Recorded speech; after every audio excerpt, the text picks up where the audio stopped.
tous, bienvenue au Morning Meeting de 11h. Vincent Gagne pour vous retrouver le 2 juin 2016. Beaucoup de catalyseurs aujourd'hui. J'essaye juste de d'accéder au calendrier parce que, alors, un instant. euh, voilà, parfait. Non, c'est pas ça que je voulais faire. Qu'est-ce que j'ai fait? Alors attendez, hop. Je pense que vous m'entendez bien. N'hésitez pas à me le confirmer que le son et l'image soient bons. On va prendre un peu plus de temps que tout à l'heure. Alors, hop, j'ai juste un bug avec le calendrier que je voudrais vous montrer. Et qui s'est coincé. Euh, ok, bah, écoutez, c'est pas grave. Euh, donc, je vous rappelle aujourd'hui tout ce qu'on attend, beaucoup de choses. Des statistiques américaines qui devaient être publiées hier, qui ont été reportées à aujourd'hui. L'enquête ADP, c'est demain le rapport NFP, on n'aura pas beaucoup de temps à attendre. Alors l'enquête ADP, c'est la première partie d'une étude sur le marché du travail aux États-Unis. L'enjeu, c'est le dollar US. Je vais vous montrer quelques paires en dollars. Toujours quelques convictions. L'aversion au risque, les paires en yen en repli, c'est pas terminé. Le dollar US qui temporise. Peut-être une opportunité de vente sur l'AUD USD, en tout cas avec un bon niveau technique pour gérer son risque. L'euro en reprise, mais un euro GBP qui approche d'une résistance. L'euro dollar qui travaille les 1,12-15, sa toute première résistance. Alors en intraday, ça commence à reverser. C'est vrai qu'il y a une div, mais bon, honnêtement, aujourd'hui, avec les fondamentaux du jour, l'eurodoll, dans le bas du canal, ça pouvait s'acheter il y a 2 jours. C'est vrai qu'on a repris 100 points depuis le bas du canal, mais moi j'aurais tendance à dire que si je faisais partie des traders qui ont acheté le bas du canal, qui sont en gain de 100 points, voire un peu plus, ça peut être pas mal d'encaisser une partie et de gérer son risque sur le solde à break-even par rapport à la vol attendue cet après-midi. Si ça explose à la hausse, tant mieux. Et si ça chute, bah, vous serez content d'avoir été stoppé à zéro sur une partie de la pause et d'avoir encaissé avant. Alors, le dollar US, il temporise un peu. Euh, je vous montre quand même l'avertissement sur les risques liés au trading. Trader sur marge comporte un risque élevé et ne peut être recommandé à tout investisseur, car cela peut générer des pertes qui dépassent votre capital de trading. Alors, le dollar US, depuis le début du mois de mai, il monte. Euh, le RSI se maintient au-dessus de 50. Ce qui m'intéresse, c'est que tout au long du mois de mai, on s'est repris depuis des supports majeurs. On a régulièrement dans ces émissions parlé de l'US Dollar Index de FXM, celui utilisé dans les salles de marché, le DXY, c'est haussier. J'apprécie la tendance actuelle qui est bien construite, qui est progressive. On peut même envisager un canal de cette nature là sur le dollar US. On monte, on retrace, on monte, on retrace, on monte, on retrace.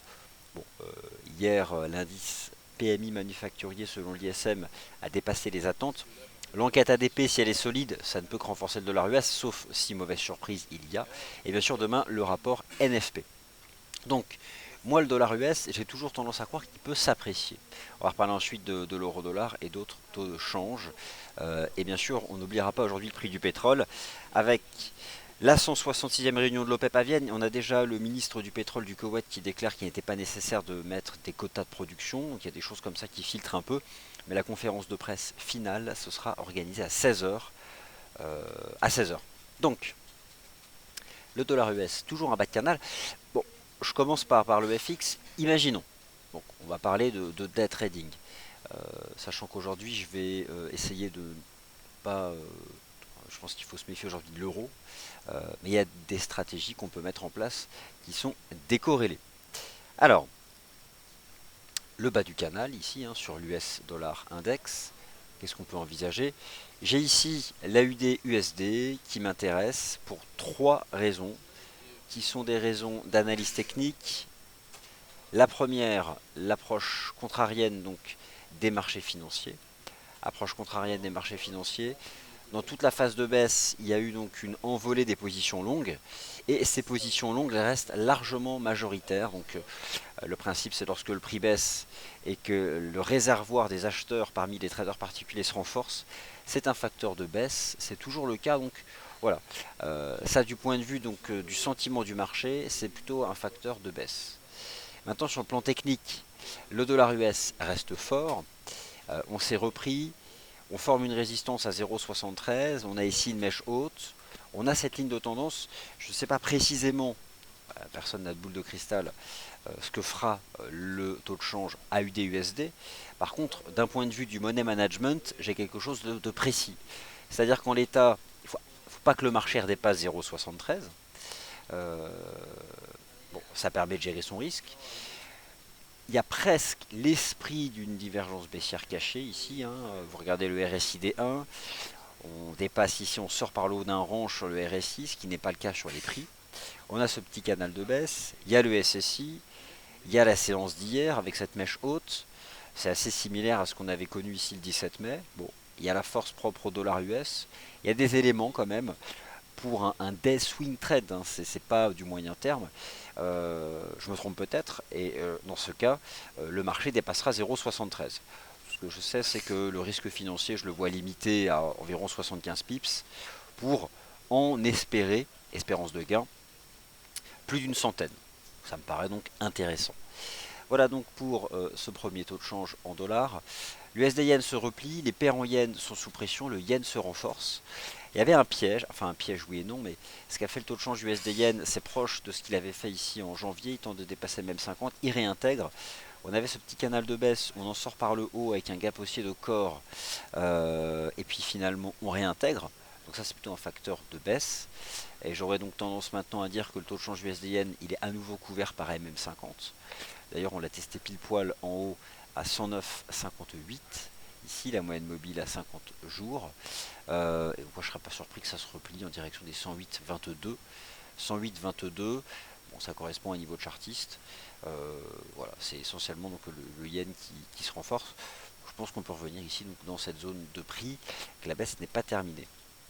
Il en est de même donc pour le GBP Yen, la livre sterling bon, qui est globalement sous pression, qui a déjà bien baissé, c'est peut-être pas tout à fait terminé. J'ai l'avalement baissier ici du 31 mai, je projette ici les extensions de Fibo vers le sud. Ça correspond en plus à cette ligne de tendance. Bon, techniquement parlant, moi je ne serais pas surpris qu'on revienne en direction des 155,80, impératif que le marché ne refranchisse pas les 158. Donc ça permet de gérer son risque, les 158,04.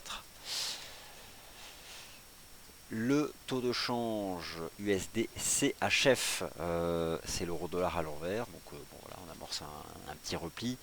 La différence en est que depuis le début du mois de mai, on ne retrouve pas le même type de canal, hein, ça reste quand même différent. Bon, on est en train de faire une espèce de structure en porte-voix sur le taux de change USD CHF. Je vais me mettre ici en données 4 heures. Pour beaucoup, ça dépendra du positionnement lié à l'euro. Je vais voir si je peux tracer. Voilà, on a ça donc sur l'USD CHF. Grosse figure en porte-voix. Donc c'est la volatilité à l'état pur sur le plan chartiste. Je ne sais pas dans quel sens on va en sortir, mais en tout cas, voilà, je note ça. Donc là, on est plus proche d'un support. Moi, l'euro dollar aujourd'hui, je l'observe. Par contre, j'ai conscience d'une chose, c'est qu'au-dessus de nous, on a un repli, que les horizons de temps supérieurs militent quand même en faveur de la baisse. Ce qui, par contre, fondamentalement défend la hausse, c'est qu'on tient un canal depuis le début de la semaine, que le marché remonte de 100 points. Un canal dont l'existence est liée à la Banque Centrale Européenne. Alors justement, on l'attend aujourd'hui. Pourquoi? Parce que ce canal, cette ligne de tendance, vous attrapez le point bas en daily du 3 décembre 2015. Revenez à votre calendrier, le 3 décembre 2015, c'était une vol liée à la conférence de presse de Mario Draghi. Idem ici le 10 mars. Et le canal qu'on tient pour l'instant, c'est celui-ci. Ça ne va pas pour autant dire qu'on va refaire exactement le même type de séance, donc moi j'observe. Mais je pense que aujourd'hui, voilà, ce qui m'intéresse, c'est du décorrélé. C'est pour ça que j'aime bien l'ossi dollar. Là pour le coup, votre AUD-USD, ce que peut raconter Mario Draghi, il n'y aura pas donc un fort impact. Sur le plan technique, aujourd'hui en day trading, c'est quelque chose qui m'intéresse et qui est pour le coup décorrélé. L'euro GBP remonte, un canal de baisse à faible pente, enfin faible pente qui met en équilibre prix et temps, puisque c'est environ 45 degrés. On peut remonter davantage, mais pas forcément énormément.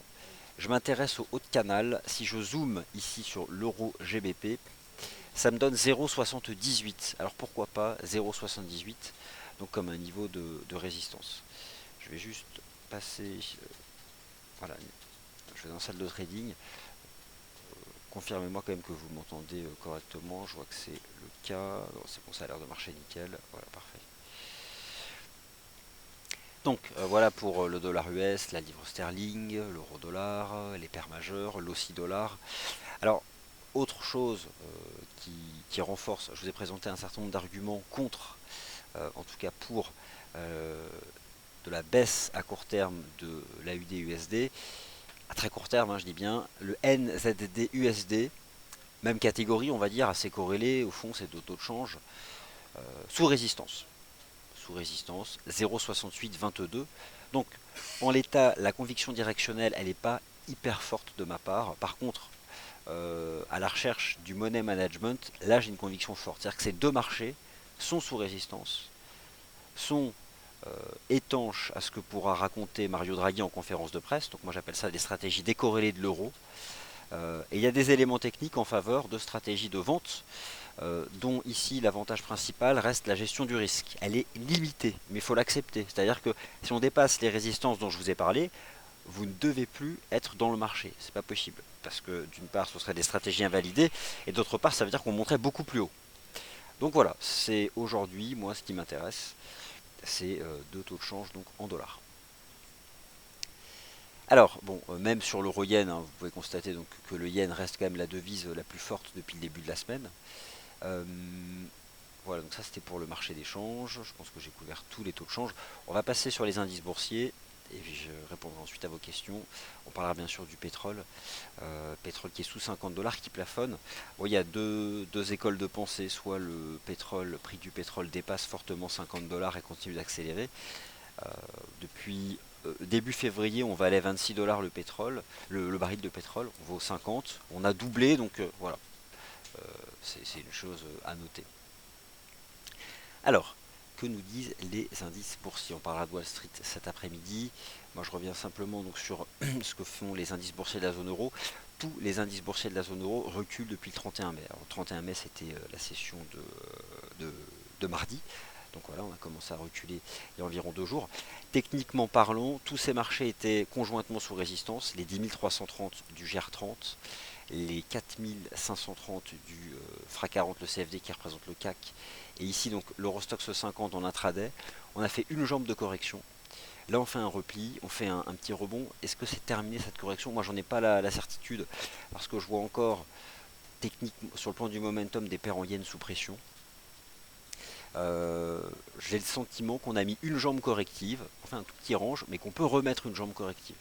Alors c'est ce que je vais penser ici. Moi il faut bien avoir un scénario précis. Donc voilà, on me demande un avis sur le GR30. Bah écoutez, je vais vous le donner. Vous êtes ici en bougie 4 heures. On voit bien l'avalement donc du 31 mai depuis la résistance. On a fait une petite séquence de baisse. On a brisé MM20H4. Elle se met à plat, mais elle va bientôt couvrir les cours. Euh, je vais juste retracer la première jambe de.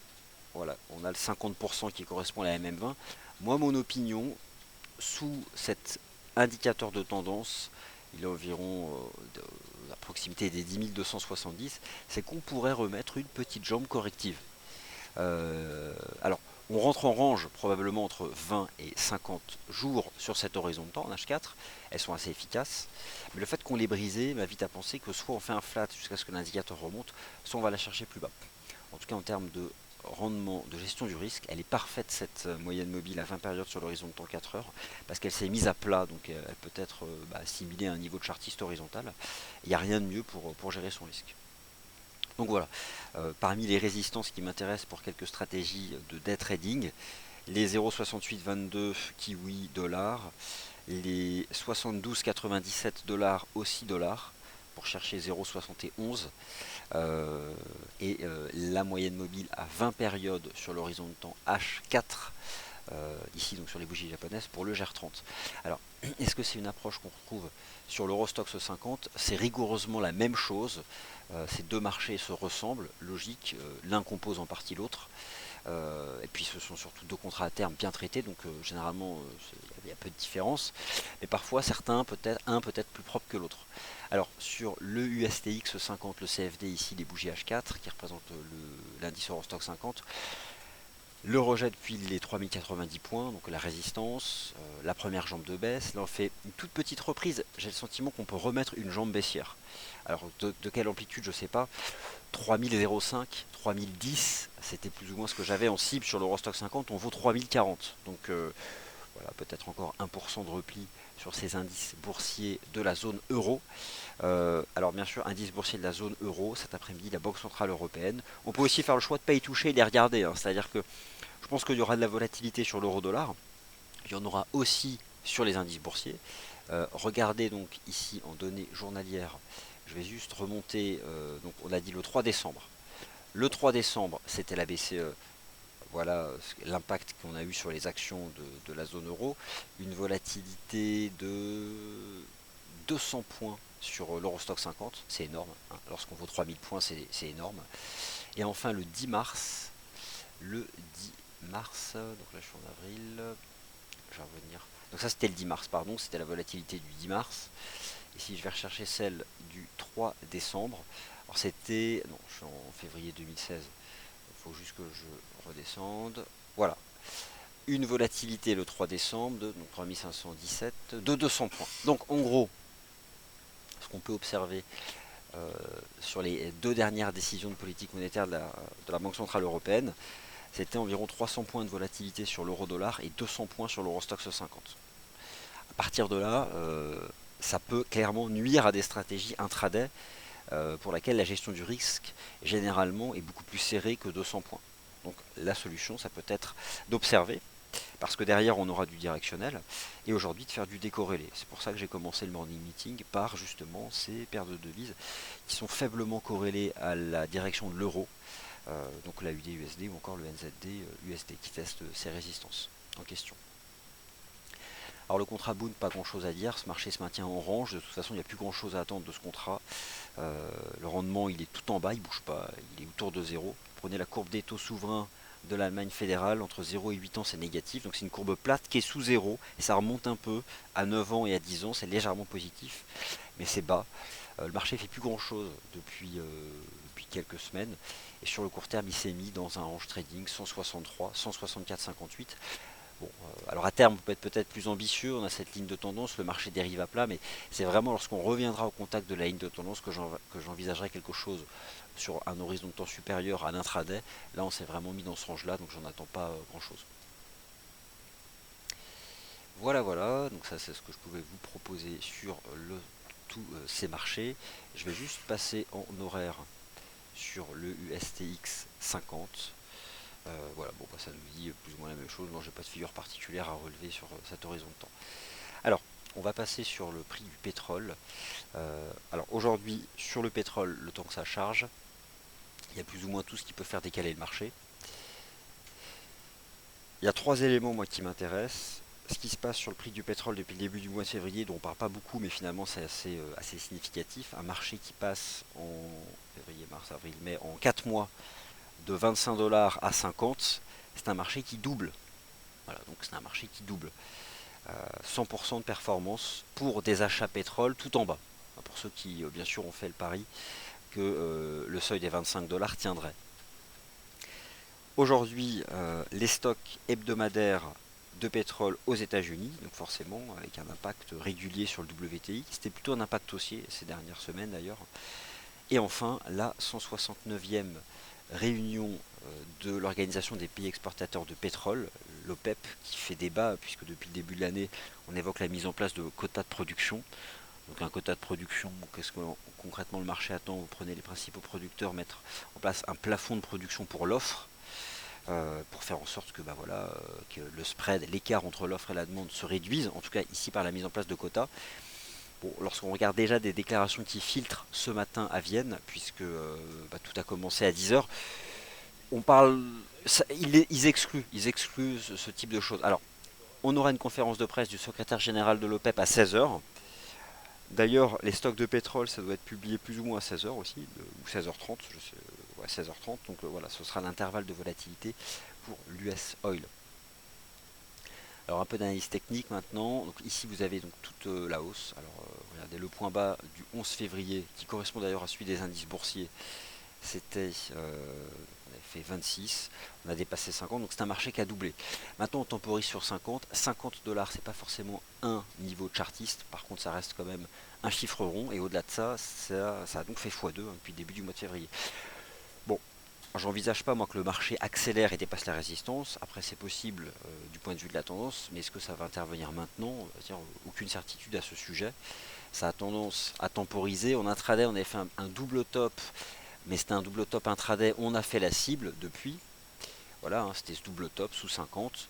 Un double top 48, 67, 50. Donc c'était pour aller chercher 47. Bon, on a fait la cible. On a fait la cible technique. Maintenant, ça remonte. Tout est possible, j'ai envie de dire, aujourd'hui, en fonction de ce qui sera proposé. Parce que l'OPEP, en fait, au-delà de s'exprimer sur des quotas, qu'elle fixera pas d'ailleurs, elle se projette aussi, ils ont leurs propres économistes, hein, l'OPEP. Donc ils ont des scénarios sur l'évolution de la demande, et puis ils mettent ça en relation avec l'offre.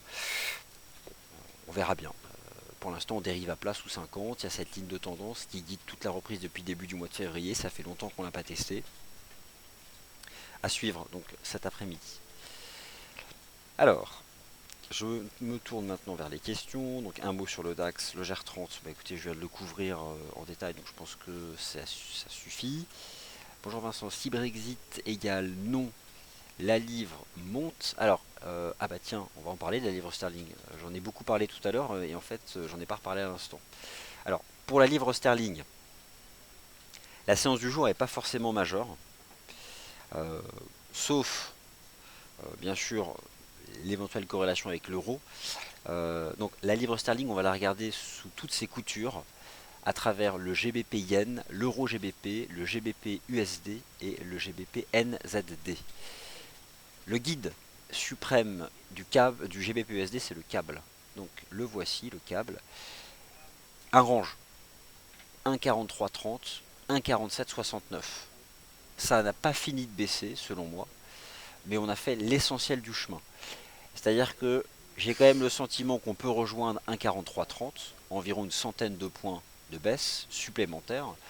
C'est ce que suggère l'analyse technique, la séance du 31 mai, la force intrinsèque du dollar US, un GBP sous pression et les données du Speculative Sentiment Index de FXCM. 1,4330, voilà, c'est le niveau de prix vers lequel je pense que ce marché pourrait se replier. Euro GBP, un canal de baisse. Il y a une résistance qui potentiellement m'intéresse si l'euro était sous pression, c'est 0,78 GBP. Donc on verra, mais il y a de l'euro, donc méfiez-vous. Tout comme l'euro dollar, donc lui reste sous sa toute première résistance à 1,1215. Mais vous savez, l'euro dollar ne nous fera pas le plaisir de quitter le range 1,11, 1,1215 avant la conférence de presse. C'est-à-dire qu'il quittera aujourd'hui ce range de 115 points. Concrètement, c'est ça, 1,11, 1,1215. Mais il le quittera de la manière la plus volatile qui soit. Un mouvement qui sera vertical, rapide, et probablement en lien avec les tout premiers mots, donc le verbe de Mario Draghi, entre 14h30 et 14h45.